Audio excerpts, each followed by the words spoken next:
You're watching Canadian Muslim News on Muslim Network TV. From Toronto, Ontario, I'm Samia Sayed. Welcome to the show. Coming up is an interview with Brother HASAN Zia on his new book, The Lost Diary of Mehmet the Conqueror. But first, let's take a look at the headlines. Canada neglects citizens trapped in Syrian camps.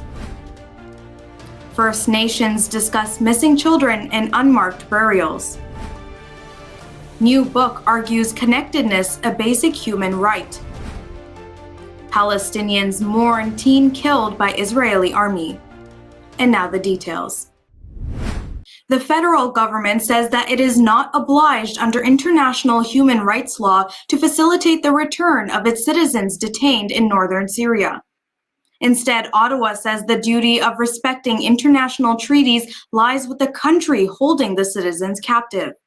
Local media report that United Nations officials have been urging Canada for the return of Jack Letts, a convert to Islam. Letts, among several Canadian citizens, is detained in Syrian camps run by Kurdish forces who reclaimed the region from the Islamic State of Iraq. Letts was in Syria trying to flee with a group of refugees in 2007 when the Kurdish forces captured him. The first of 8 national gatherings on missing children in unmarked burials has concluded yesterday in Edmonton, Alberta. Around 350 First Nations, Métis, and Inuit leaders, residential school survivors, coroners, researchers, and medical experts came together for the event. Discussions were held regarding records and archives and search technology. Kimberly Murray hosted the gathering. This year in June, Murray was appointed as independent special interlocutor for missing children in unmarked graves and burial sites from the Indian residential school system. The Canadian government has given Murray a 2-year mandate to provide recommendations regarding missing children in unmarked graves. Kim Samuel, the first ever Fulbright Canada Ambassador for Diversity and Social Connectedness, has launched a new book titled On Belonging, Finding Connection in an Age of Isolation. Samuel addresses the current crisis of social isolation in the book. She argues belonging is a basic human right. She explores how to cultivate connectedness and belonging in public policy, healthcare, education, economics, and society. The narrative challenges current norms about equity and inclusion. The book is based on interviews with refugees, Indigenous leaders, Special Olympics participants, and legendary figures on the topic of belonging. Samuel is also the founder of the Samuel Center for Social Connectedness, a nonprofit research and advocacy hub. Hundreds of Palestinians have attended the funeral of a teen who was shot dead by the Israeli army in the northern West Bank. 17-year-old Odeh Salah was killed on Thursday morning by Israeli army gunfire in the West Bank, local media report. Salah's funeral procession proceeded from Jenin Governmental Hospital to his family's home and then was buried in the town cemetery. Mourners raised Palestinian flags and chanted slogans condemning the Israeli violations. The director of the Khalil Suleiman Hospital in Jenin says that the teenage boy was killed after he was shot in the head. And that's it for the news. Now, historical fiction novels are almost always entertaining. When I read them, I know that one thing is for certain. I expect to be transported back in time and follow a wild adventure. And from what I hear, this latest book is doing just that. Joining us now is Brother HASAN Zia to speak about his recent book, The Lost Diary of Mehmet the Conqueror. Welcome, Brother HASAN, and thank you so much for joining us today. Thank you so much, Samia. It's a pleasure to be here on the show. Brother HASAN, start us off generally. Can you tell us what the book is about? So this book is a historical fiction, action-adventure, epic fantasy centered around a character named Mehmet Osman. Mehmet Osman is basically a typical Muslim Canadian teenager. He's 18 years old, heading off to university, excited to start a new chapter of his life. But there's also something very peculiar about him. He is a descendant of the Ottoman imperial family. So when he goes to university, he starts studying his family's history, as he is a history student.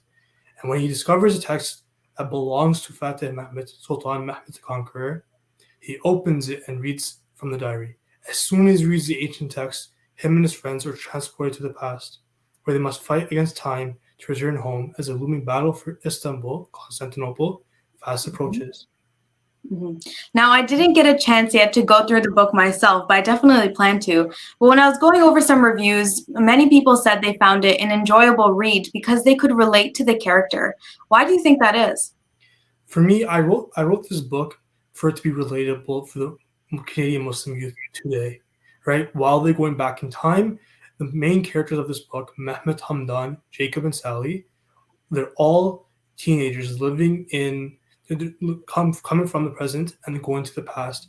They're exposed to the realities in the past, which actually follows the immigrant journey that you actually see in this day and age in Canada. Many Muslims here are immigrants, whether it's first generation or second generation. So the story actually symbolizes their struggle. So Mehmet and Hamdan, Jacob and Sally, they go through struggles that many immigrants face coming to a new reality, feeling lost in their identity, not feeling as though they don't belong in their past or in the present, which is similar to what many immigrants go through. They don't feel as though they belong here, and they don't feel as though they belong at home anymore. So that's kind of a struggle they go through, whether it's their loss of identity they go through, whether it is adjusting to a new society. And I feel that that's very relatable to many people, whether it's Muslims and even non-Muslims. Mhm. And how does that change throughout the book as the main character goes on through their adventure? Does that sense of belonging change by the end? For sure. So this is the first book in a trilogy, inshallah. So the first book only just starts their journey in the past. So they're really learning about all the intricate details that come with living in the 1451 Ottoman world, because that's where they're transported to in the past, right? So when they're transported over there, they have to learn all the details that come with living it. Some people just dive right in and, accept the reality. Others, they're just missing home. That's kind of what it is for them, right? And so as they're immersing themselves into Turkish, into Islamic culture more, they start accepting the reality. They start accepting that, oh, this is what happened to us. This is what we're stuck in, and we must accept it and move forward. And slowly, as the story progresses, you will see that acceptance. You will see them finding more pride in their actual present lives, and that I feel can be very relatable to people reading it. Mhm. You said that this is the first book of a trilogy, and so I know that there's lots of plans and lots of plots that you probably want to write down. But what inspired you to write this original book? So a couple of years ago in the pandemic, I actually had a dream, and in that dream, I saw myself wearing medieval battle armor and entering a city before sitting on a throne. And when I had that dream, I took that dream and started brainstorming ideas for a book. I've always been someone who's a huge reader, but I've never actually written a book. So I took a lot of the personal struggles I had in my life, whether it's facing casual racism, Islamophobia, and I took that and applied that to that dream. So many of the struggles the characters go through are struggles that I went through, or struggles that I saw characters going through. And then I took the dream and took aspects from that dream and applied it into my book. And alhamdulillah, it's come together very well in the span of 2 years. And I Mhm. hope that my story and the story of Mohammed Hamdan, Jacob, and Sally can inspire many Muslims and many youth across Canada, across the world, inshallah. Mhm. Tell me about this historical figure that you base the book on, Mehmet II. Why did you choose him? So Mehmet II, also known as Mehmet the Conqueror, and in Turkish Fatih Mehmet, he is actually a very interesting character to me, figure to me in general. In history, he is when he became Sultan for the second time. In fact, he actually became Sultan for the first time at 14 years old, and when he became Sultan at 18 years old, that's when he actually went ahead and started conquering lands, right, and conquering Istanbul. So he was a young person, and not just like me. He just like me, he's young and he had to persevere through a lot. And for him, his perseverance was very huge. He was he was trying to he was trying to take charge of an empire that was in a growing stage. That was in a stage where they faced many oppositions from Europe, from the Eastern world, and he had to take that empire and take them to a new massive height, to take them to a golden age. And Mhm. I take a lot of inspiration from that because I myself am a young person. He conquered Istanbul when he was 21. I'm 21 right now, and his story was very inspiring to me, and I felt like it could be inspiring to many other people. Definitely. And I love how you incorporated your own interests with this book and created a whole storyline, actually. Now, I'm sure that there's many different plots in the book, but if you could pick one scene or one specific situation that happened that is your favorite, whether it was the writing or the whatever happened, what would you choose? For sure. So one storyline that I really, really like was that there was an actual party happening at one of Mehmet's advisors off in house, right? So Mehmet, he was very frustrated with everything that was happening. There was just he just received news of an invasion. He just received news that two of his advisors were not following his instructions, and he was unsure of everything that was going on. It's only been maybe a little bit over a month since he was in the past, and everything was frustrating to him. And one of the characters, just it's a historical character that I won't reveal just yet because I think it's a bit of a spoiler. But she goes to Mehmet and says that Mehmet, there's nobody has high expectations for you. Nobody has high expectations for you. You are the one who has the chance to create your own destiny. You have the chance to create your own future. And I feel like this is the one thing that many people can relate to because people often internalize struggles and believe that other people are expecting them so much, right? And yes, we're expecting you to do a lot. Yes, you have expectations, but most expectations you're setting on yourself.